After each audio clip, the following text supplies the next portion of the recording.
चल जाओ।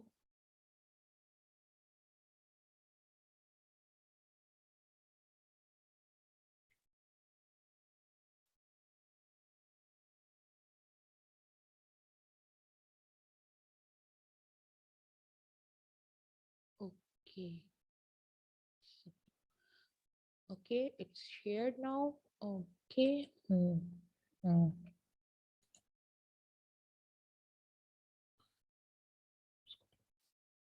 हाँ।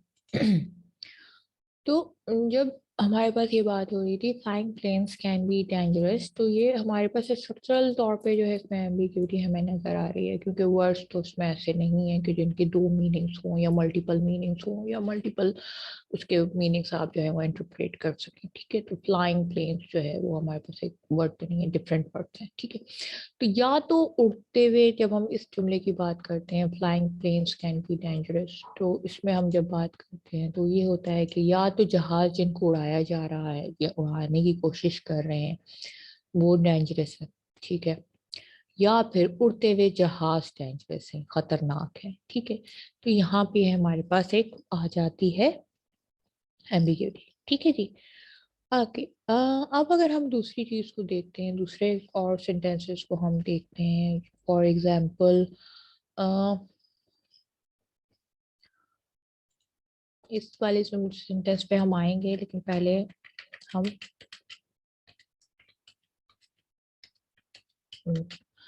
अब यानी कि आप देखा ना कि आपने इस जुमले में आपके पास डिफरेंट मीनिंग्स आ गए ना, मल्टीपल, दो मीनिंग्स तो आपने एग्जैक्टली निकाल लिए। ठीक है, अब अगर हम ये देखते हैं chicken is ready to eat. ठीक है, एक ये आपके पास सेंटेंस हो गया, एक आपके पास सेंटेंसेस होते हैं। ठीक है, फॉर एग्जाम्पल अगर हम सोचें तो young boys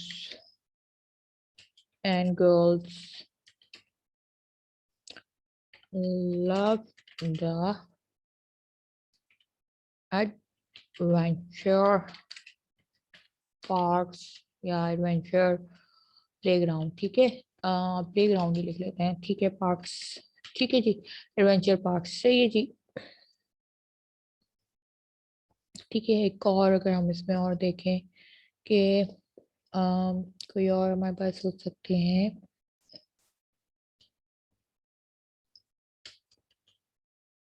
hmm he murdered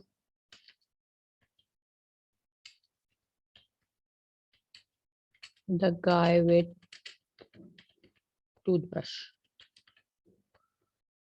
ठीक है, सही। और हमारे पास है ब्यूटीफुल गर्ल ड्रेस। ठीक है, और कोई और हमारे पास हो सकता है, इसी तरह से एग्जाम्पल्स और भी हो सकते हैं हमारे पास। ठीक है, तो अभी अगर हम पहले वाले एग्जाम्पल को हमने स्टडी कर लिया, तो अब हम सेकंड एग्जाम्पल के पास आते हैं अपने पास, इनको हम जो है वो सेकंड उस पे ले जाते हैं,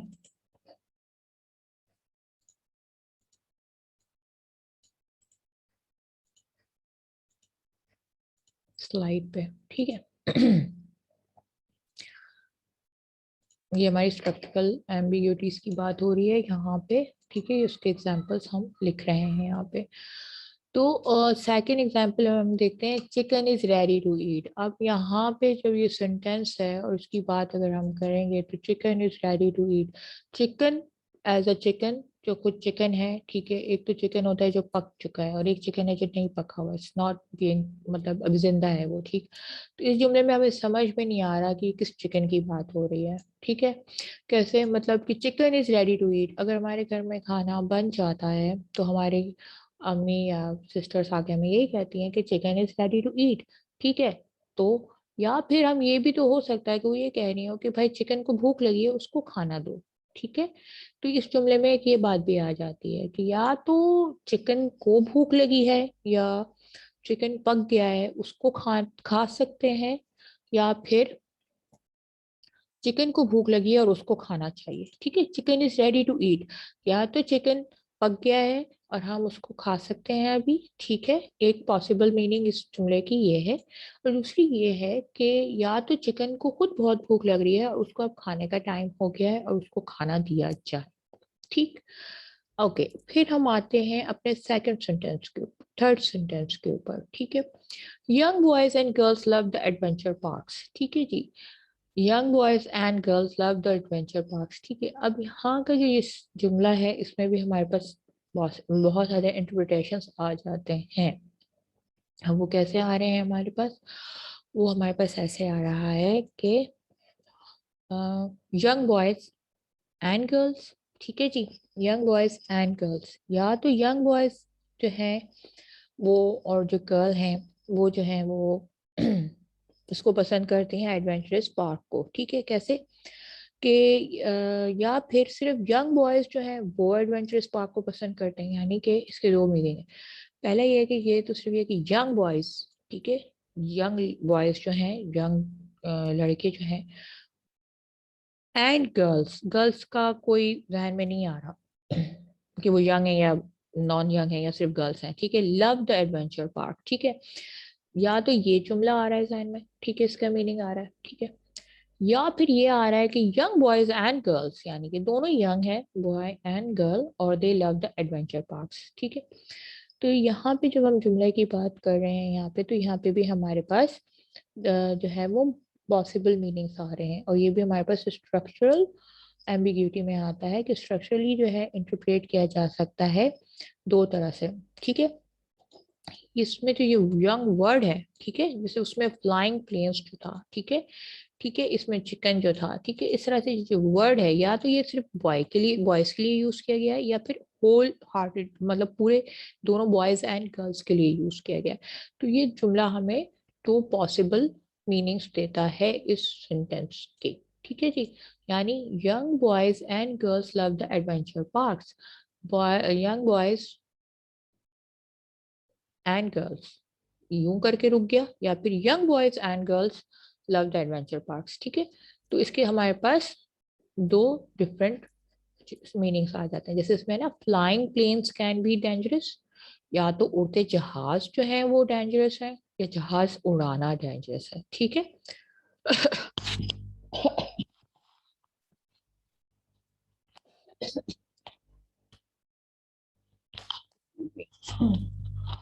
Excuse me.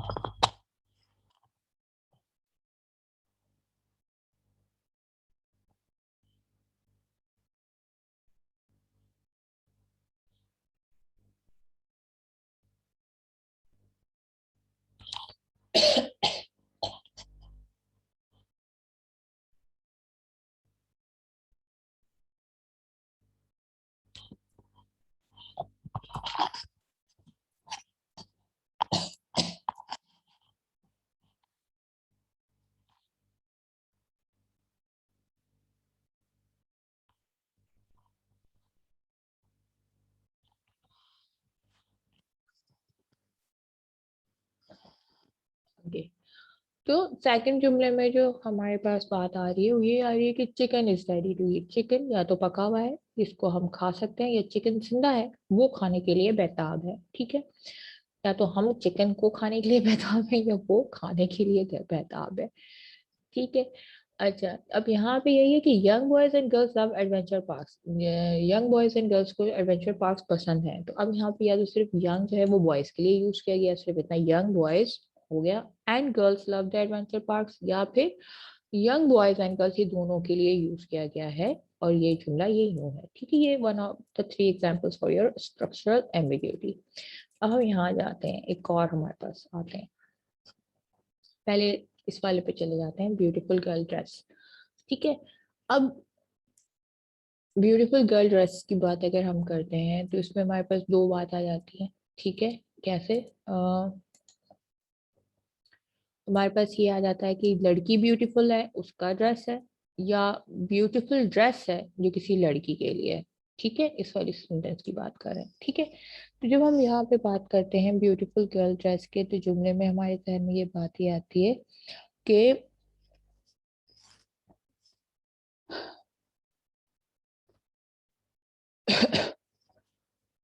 लड़की ब्यूटीफुल है या फिर ड्रेस ब्यूटीफुल है, ठीक है, यानी कि लड़की who's ब्यूटीफुल उसका ड्रेस, ठीक है, ब्यूटीफुल गर्ल ड्रेस, ठीक है, या फिर ब्यूटीफुल और वो ड्रेस जो है वो लड़की का ब्यूटीफुल है, ठीक है जी, सही है?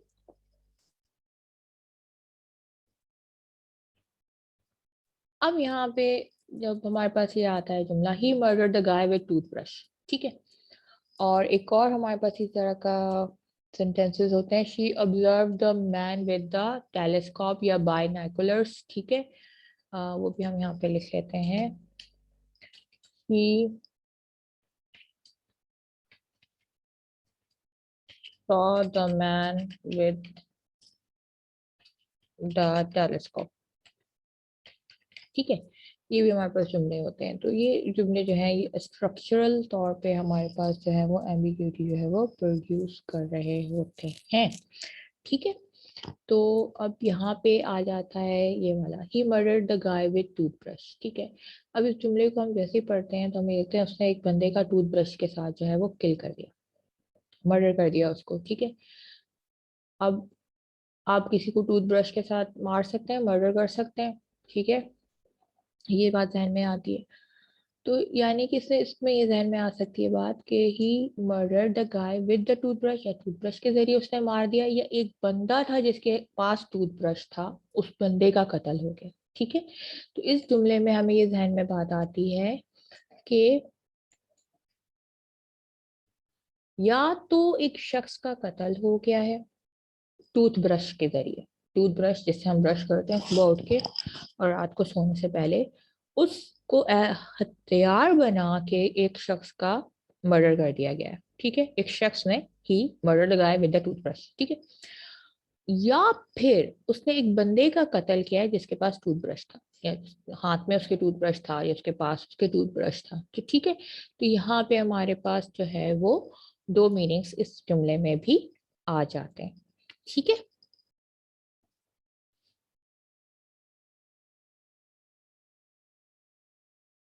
सही। मतलब he murder the guy with the toothbrush, या तो उसने टूथब्रश से पकड़ के उस बंदे का मर्डर कर दिया है या फिर जिस बंदे का मर्डर हुआ है उसके पास टूथब्रश था, ठीक। अब हमारे पास आ जाता है यहाँ पे सेकंड जुमला, Harry isn't coming to the party tell John that we will see him next week, ठीक है। तो अब जब ये जुमले की बात होती है यहाँ पे, Harry isn't coming to the party tell John we will see him next week, तो ये जुमले में आपको क्या समझ में आता है, थोड़ा समझने की कोशिश कीजिए और मुझे बताइए। हम्म।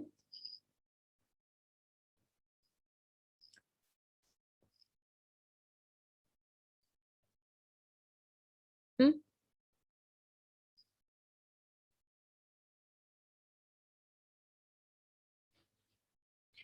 हाँ, Harry isn't coming to the party, tell John that we will see him next week,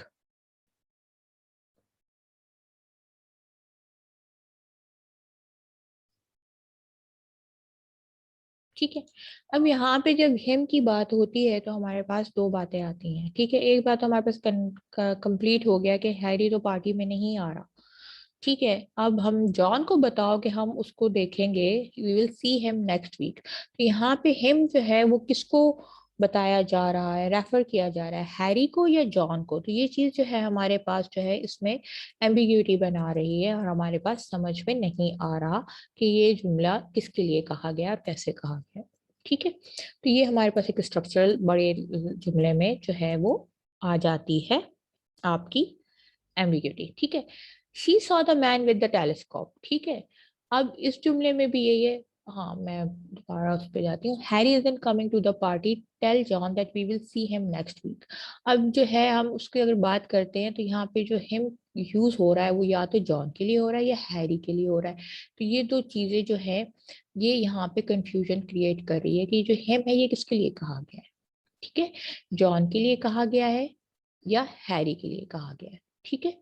तो ये भी एक तरह की आपके पास स्ट्रक्चरल एम्बिग्यूटी आ जाती है, ठीक है। अब हम आते हैं इस वाले सेंटेंस के ऊपर, she saw the man with the telescope, ठीक।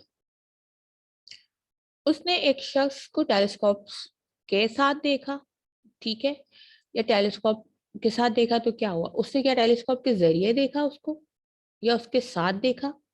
अब यहाँ पे ये आ जाता है कि वो जो she saw the man with the telescope, कि वो टेलीस्कोप के जरिए देख रही है एक शख्स को या एक शख्स को देख रही है जिसके पास टेलीस्कोप है। ठीक, ये जो वर्ड है टेलीस्कोप, तो ये जुमला जो है यहाँ पे, ये वाला सेंटेंस, तो उसमें यही यहाँ पे आ रहा है कंफ्यूजन। और ये है कि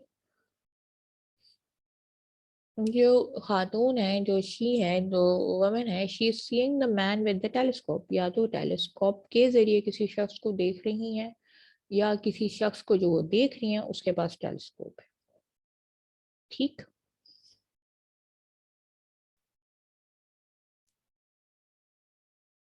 ठीक है।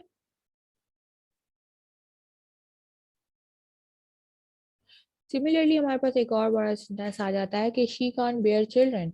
तो उसमें बेयर के मीनिंग दो होते हैं। बेयर माने to produce, the ability to produce a child, और ability to tolerate a child. ठीक है, तो अब ये जब जुमला आता है कि शी कांट बेयर चिल्ड्रन, तो इसमें दो चीजें आपके जहन में बात आ जाती हैं। या तो वो बच्चों को जन्म नहीं दे पाएंगी या उनको बच्चे पसंद नहीं। ठीक है, यानी बच्चों को वो टॉलरेट नहीं कर सकती या उनको बर्दाश्त नहीं कर सकती।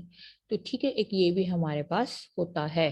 ठीक है, तो शी कांट बेयर चाइल्ड।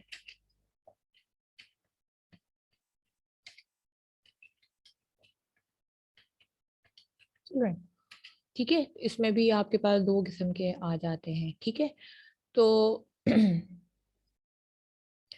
ये है कि इधर she can bear the children, मतलब she can give birth to the children, और she can tolerate the children. ठीक है, तो यहाँ का बेयर का वर्ड जो है वो उसमें भी ये इस तरह का आपका एम्बिग्यूटी जो है वो देता है। ठीक है, तो यहाँ पे ठीक, सही,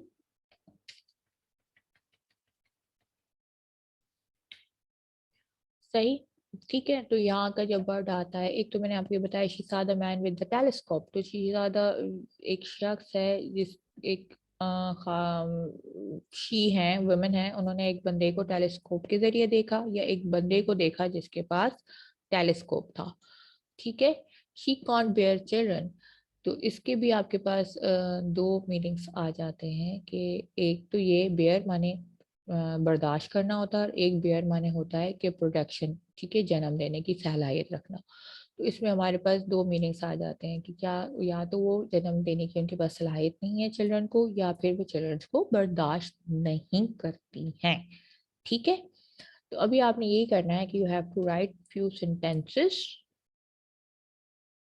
आपने कुछ एग्जांपल्स लिखे हैं, write 5 sentences। We are going to give you some time to write 5 sentences, 5 sentences जिनमें लेक्सिकल और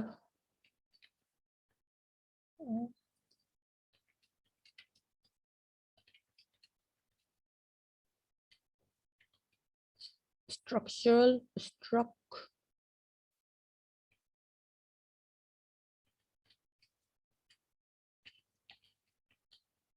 ब्यूटी। ठीक है जी, अभी जल्दी से मैं आपको थोड़ा सा टाइम देती हूँ, जल्दी से आप जो है वो ये लिखिए अभी। ठीक है, अभी नाउ, नाउ, आगे फिर when I give you this question in exam, तो ये आपके लिए इस वक्त परेशानी का बायस ना बने। चलिए।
ओके। तो जब आपका क्वेश्चन आएगा एग्जाम में तो जाहिर सी बात है I can give you examples, या आपको मैं कुछ सेंटेंसेस दे दूंगी कि जिनमें आपको स्ट्रक्चरल एंड लेक्सिकल एम्बिग्यूटी जो है वो तलाश करनी होगी। ठीक है, ये आपका एग्जाम में क्वेश्चन आ सकता है। ठीक है, आपका एग्जाम में ये क्वेश्चन आ सकता है कि मैं आपको कोई सेंटेंसेस दे दूं और मैं आपको बोलूं कि इसमें से स्ट्रक्चरल एंड जो है वो आपको लेक्सिकल एम्बिग्यूटीज मालूम करनी है और बतानी है। ठीक है, तो इसलिए मैं आपके साथ साथ एक्सरसाइजेस दे रही हूँ, एक्टिविटीज दे रही हूँ जो आप करें, अभी करें, और आपको इसमें अंडरस्टैंडिंग आपकी थोड़ी सी डेवलप हो जाएगी।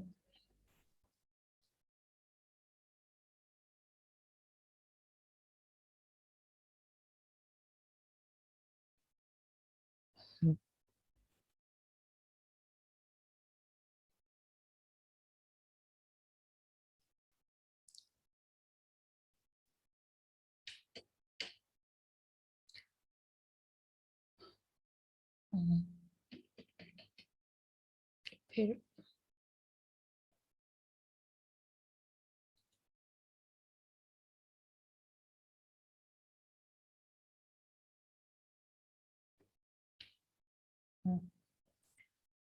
चलिए हम स्टार्ट कर रहे हैं कि प्रीसपोजिशन के बारे में हम पढ़ रहे हैं। This is the I think fourth part of our synthetic semantics analysis of a sentence. ठीक है जी, presupposition. Presupposition is something the speaker assumes to be the case prior to making an utterance। ठीक है जी, प्रीसपोजिशन जो है वो एक जब हम बात करते हैं या बात कोई हमसे बात करता है तो उससे पहले हम एक कंज्यूम कर लेते हैं कुछ आइडिया, कोई इंफॉर्मेशन उस अटरेंस के बारे में। ठीक है जी, कैसे कि मतलब कोई शख्स हमसे कोई बात करता है तो खुद खुद हमारे जहन में उससे रिलेटेड कोई आइडिया आ जाता है उस जुमले को सुनते ही या उसको समझते ही या पढ़ते ही। तो प्रायर जो है हमारे पास जो है वो एक हम अपने जहन में जो है उसके से रिलेटेड जो है वो आइडियाज या वो बना लेते हैं।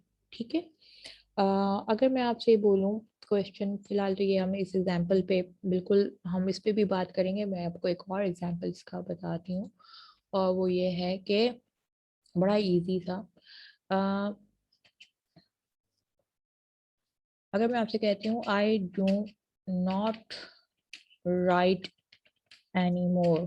ठीक है, सही। तो इसके आगे मेरे जहन में जो बात आएगी, इस जुमले को सुनते ही हमारे जहन में एक बात आ जाती है, खुद ब खुद ही हमारे जहन में इस रिलेटेड बात आ जाएगी। आपके जहन में रिलेटेड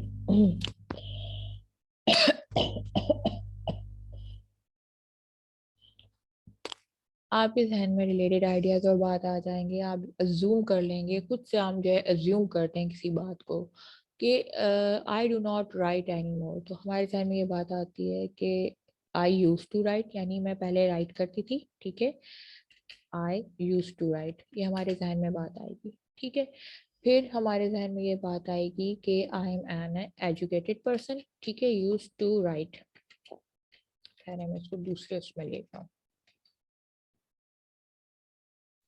इसको तो यहाँ ना लिखो, मैं इसको नए उसमें ले जाऊँ। ठीक है, यहाँ ठीक है। अच्छा, प्रीसपोजिशन का मैं आपको एग्जांपल बता रही हूँ कि कैसे कि जब मैं ये जुमला कहती हूँ I do not write any more या she does not write any more, तो हम अजूम कर लेंगे ये बातें जो हमारे जहन में आएंगी इस जुमले को सुनते ही। ठीक है, वो आएंगी क्या, नंबर वन, क्या कि वो राइट करती थी, शी यूज्ड टू राइट। ठीक है, सही।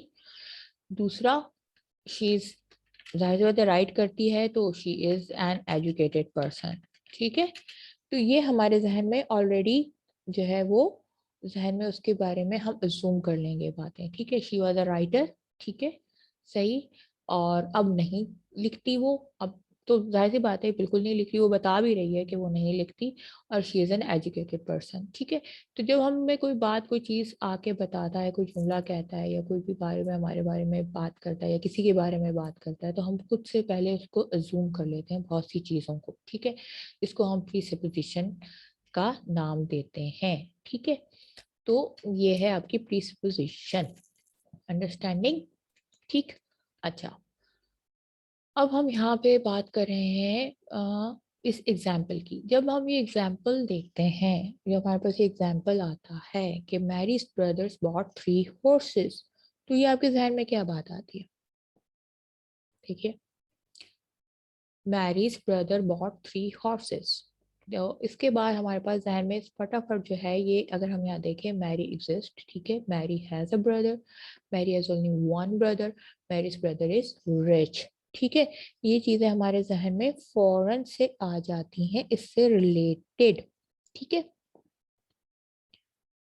ओके, इसको मैं आपको अलग से समझाने की कोशिश करती हूँ। ठीक है, इसको हम यहाँ से, जैसे मैंने अभी आपको पीछे एक एग्जाम्पल दिया था, तो उसी एग्जाम्पल से रिलेटेड हम ये बात कर लेते हैं यहाँ पे। अब हम जब बात करते हैं, जब हम ये सेंटेंस पढ़ते हैं, मैरीज ब्रदर बॉट 3 horses, तो सबसे पहले हमारे जहन में आता है कि मैरी नामी एक लड़की मौजूद है दुनिया में, मैरी एग्जिस्ट। ठीक है, मैरी है, ठीक है, मैरी एग्जिस्ट करती है। ठीक है, ये हमारे पास सबसे पहले आ जाता है जहन में बात। ठीक है, दुनिया में एक लड़की है जिसका नाम मैरी है। ठीक है, लड़की है ना, मैरी नाम लड़कियों का ही होता है, लड़कों का तो नहीं होता। ठीक है, सही है, ये पहले हमारे पास जहन में बात आ गई। ठीक, फिर हमारे पास, इसी को हम और ब्रेक करते हैं। ठीक है, अब हम इसके पास, फिर हमारे पास क्या आता है, मैरीज ब्रदर। ठीक है, इस जुमले में आते हैं, तो ये भी हमारे जहन में बात आ जाती है कि मैरी हैज अ ब्रदर। ठीक है, मैरी हैज अ ब्रदर, उसका एक भाई है, एक भाई तो है कम अज कम। ठीक है, अब 2 3 है ये हमें नहीं पता, लेकिन इस वक्त तो इस जुमले से तो हमें डेफिनेटली पता चल गया कि मैरी के पास कम अज कम एक भाई तो मौजूद है। ठीक है, Mary has at least one brother. ठीक है, एक भाई हमारे उसका मैरी का मौजूद है। ठीक है, इसी जुमले को हम फिर और ब्रेक करते हैं, एटलीस्ट,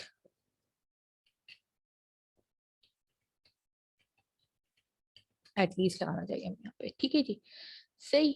और उसने क्या किया, ये बात जो हमने की कि मैरीज ब्रदर का, Mary has a brother and Mary has only one brother, has not, has at least one brother होना चाहिए, ये गलत है।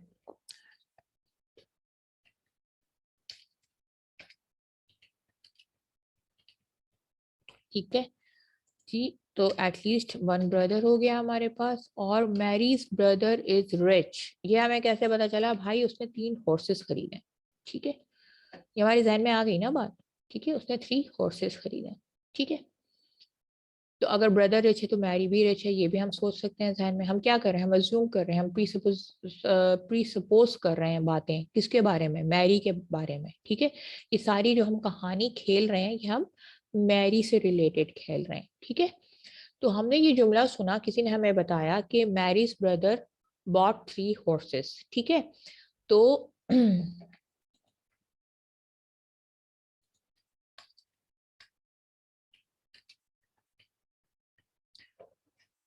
सही है, तो जब हमने ये जुमला सुना तो हमारे जहन में फौरन एक बात आई कि मैरी नामी कोई लड़की एग्जिस्ट करती है दुनिया में, एक लड़की है जो जिसका नाम मैरी है। ठीक है, फिर हमारे जहन में दूसरी बात क्या आई, उससे रिलेटेड जो हमने अज्यूम की, आइडिया आया हमारे उसके पास रिलेटेड, इस जुमले से सुन के, इस बात को सुन के, कि शी हैज अ ब्रदर। ठीक है, उसका भाई है, एटलीस्ट वन ब्रदर तो है ही है, एक ब्रदर है, and he, her brother is rich. ठीक है, मैरी का भाई जो है वो रिच है। ठीक है, अमीर है। अब अमीर है तो हमें कैसे पता चला? बिकॉज उसने 3 horses खरीदे हैं। ठीक है, हमें पता, रिच इसलिए पता चला, रिच ऐसे पता चला, बिकॉज ही बॉट 3 horses। ठीक है, उसने 3 horses खरीदे हैं। ठीक है, तो इस तरह से जैसे जब उसने ये बात कही, तो हमारे जहन में उससे बहुत ज्यादा रिलेटेड जो ये बात आ गई कि ये जो हॉर्सेस हैं वो खरीदने की जो कैपेसिटी रखी हुई है, उसके अंदर जो ताकत है, यानी उसके पास मतलब जो है इतना पैसा है कि वो 3 हॉर्सेस खरीद सकता है। मैं और आप तो नहीं खरीद सकते 3 हॉर्सेस, ठीक है। इसी को चेंज कर लें कि मरियम ब्रदर्स बॉट 3 बाइक्स, ठीक है। तो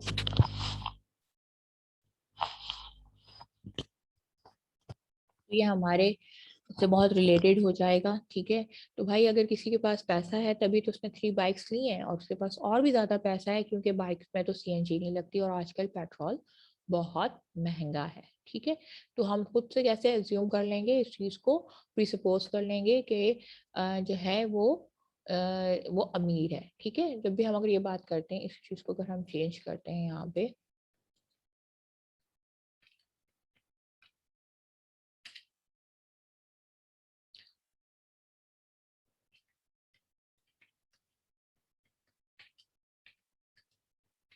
3 बाइक्स, ठीक है। तो अब मरियम्स ब्रदर की जब बात आती है, तो मरियम एक लड़की है जो एग्जिस्ट करती है, उसका एक भाई है, कम से कम एक भाई है, और उसने 3 बाइक्स खरीदी हैं। और हमारे जहन में यही बात आ जाती है कि वो अमीर है, बिकॉज उसने 3 बाइक्स खरीदी हैं। जब 3 बाइक्स की बात आती है और उसकी इमारत की बात आती है, तो यह है कि क्योंकि वो 3 बाइक्स अफोर्ड कर सकता है, ठीक है, और उनका पेट्रोल भी अफोर्ड कर सकता है, ठीक है। He is rich because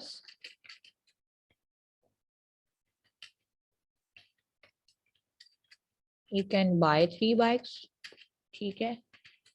he can afford the petrol, afford it, ठीक है, afford the petrol of 3 bikes,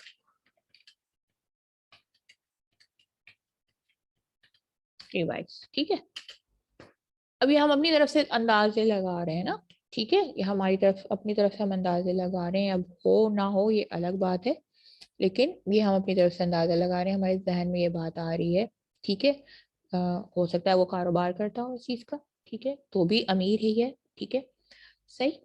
तो ये हमने इसको थोड़ा सा जो इसको पढ़ लिया, ठीक है। तो ये हमें अज्यूम किया, हमने उसके बारे में प्री सपोज किया, किस चीज के बारे में, एक मरियम के बारे में, एक हमने मैरी के बारे में, ठीक।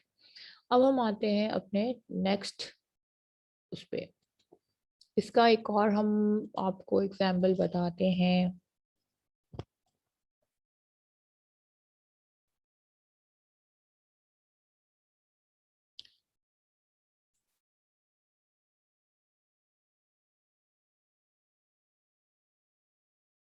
हम्म,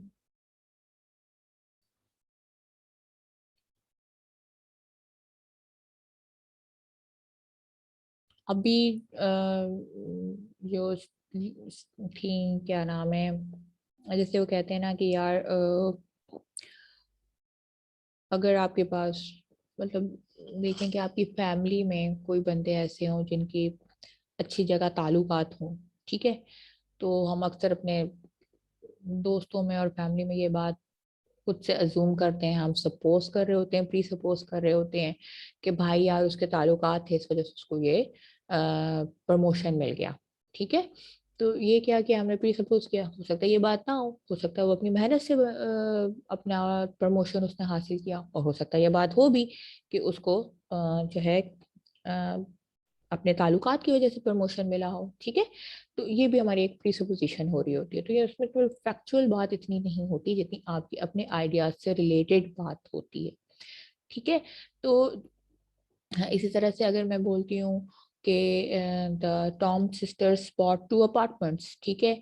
तो अगर मैं ये लिखती हूँ यहाँ पे कि टॉम सिस्टर बॉट 2 अपार्टमेंट्स, ठीक है, या तो इसमें भी हमारे ध्यान में यही आती है कि एक जो है वो टॉम है, ठीक है, उसकी कम से कम एक सिस्टर है, ठीक है, और वो अमीर है, ठीक है, क्योंकि टॉम टॉम एग्जिस्ट, ठीक है जी,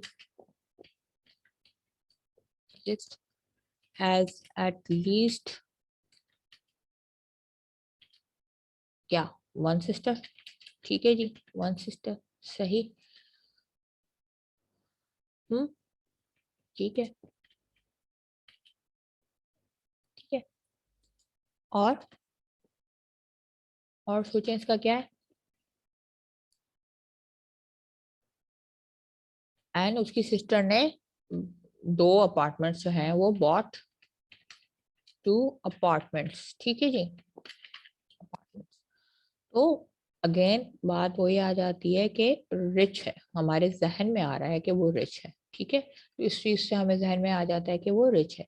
अच्छा, इससे हमारे जहन में एक और चीज भी आ जाएगी, जब हम ये बात करते हैं कि टॉम की सिस्टर है और उसने अपार्टमेंट्स जो हैं वो खरीदे हैं दो अदद, तो हमारे जहन में इससे एक और चीज उससे रिलेटेड जहन में बात आ जाती है कि एक तो वो रिच है, ठीक है, तो उसके साथ साथ हमारे जहन में ये भी आ जाती है बात कि वो अमीर है, और यकीनन या तो उसका मियाँ बहुत अमीर है, ये हम खुद जहन से सोच रहे हैं ना, या उसकी उसका वो खुद बहुत अमीर है, या फिर वो खुद बहुत अमीर है, या फिर उनके मियाँ बहुत अमीर हैं, या फिर